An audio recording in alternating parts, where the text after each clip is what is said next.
I said, empty your mind. Be formless, shapeless, like water. The mind is like a factory, a mental factory. And whatever you think about all day long pours ingredients into this mental factory.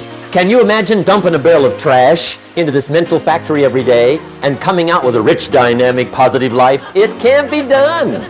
You decide what goes into your mental factory. Don't let anybody just dump anything they want to in your mental factory, because you've got to live with the result.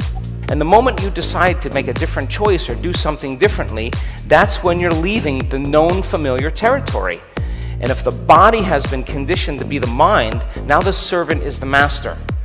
And what happens is, the moment you decide to step into that unknown, the body starts influencing the mind. And here come the programs, because in that place of uncertainty, unpredictability, discomfort, the body is saying, I want to return back to the known because I can't predict the next moment.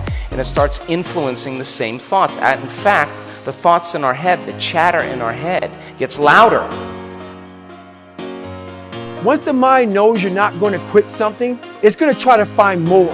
Your mind quits way before your body does. So you have to be willing to go way into that darkness and find more of yourself. And that's not like a little bitch. And this is when your mind has to fucking change. You must be your best on your worst days. Once you change one thing, your mindset, you can attack everything. Don't have a fucking quitting mind. Repetition every day. Stay hard.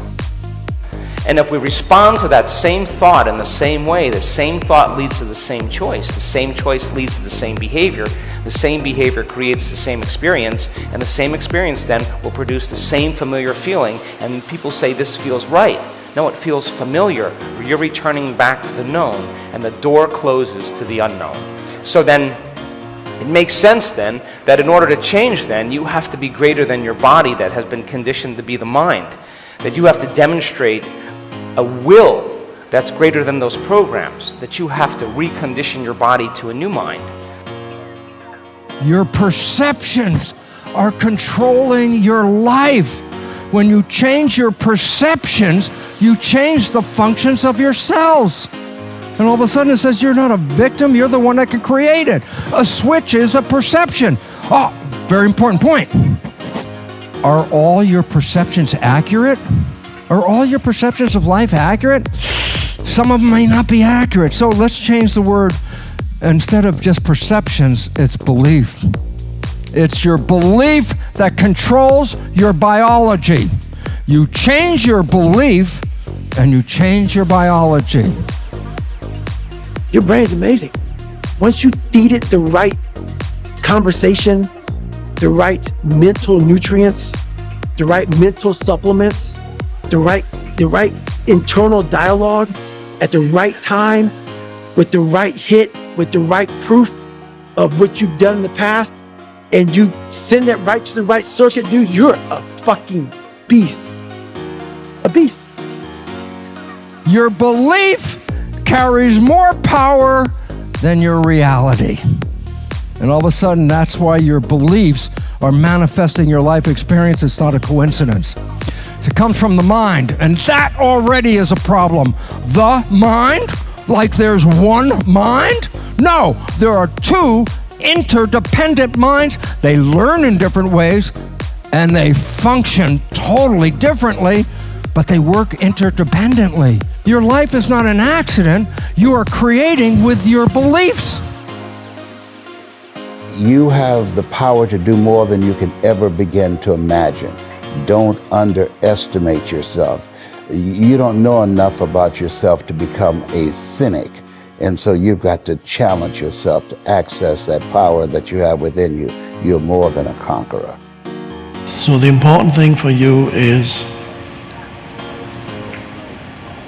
in any situation,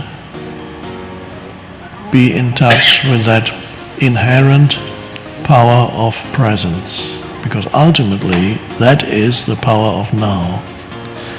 Ultimately, the now is the presence, and the presence is you. So, and ultimately, you are, in its deepest sense, you are the now. So the important thing then is sense your presence, the presence of you, which is not the person, something deeper.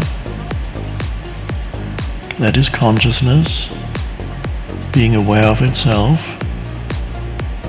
And then you no longer need a narrative to tell you who you are.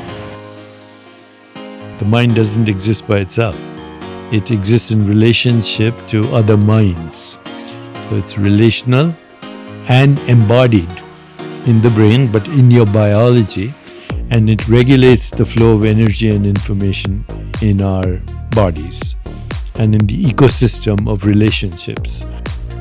Anything you could think of, if you could actually think of it, it means you can do it, right? Does that make sense? So if it pops up in your brain, it means that you have the ability to do it. Why? Because the brain would never think of something that it could not do. All I have to do is to rearrange the structure of my mind. So I dare to assume that I am the man that I would be, and sleep as though I am. That's the rearrangement of that structure of the mind. When you dare to assume that you are now the man that you want to be, rearrange the entire structure, and dare to assume that it's true, and walk in that assumption. And that assumption, though at the moment is denied by reason and denied by your senses, if you persevere in it, it will harden into fact. I sculpted my mind and my emotions to get me to do whatever it would take to achieve and to contribute. But to do that, I did it by using my body and changing my focus. I did it by putting myself in a peak physiology and using what I call incantations. Can you train yourself to believe something, yes or no? Absolutely. How many have ever made the fatal mistake of going to Disneyland or Disney World, and while you're there made the fatal mistake of going to a ride called It's a Small World After All? What happens for about a week after you're out of that damn place? You're still singing this thing in your head in 24 languages, right? Well, let me tell you something. How many of you have things when you want to go achieve them and this part of your voice goes, oh, it's not going to happen, or forget it? How many got a voice that sometimes interrupts that good pattern? Say I. And what you want to do is train a new one. So starting when I was 17, I started doing incantations, not affirmations.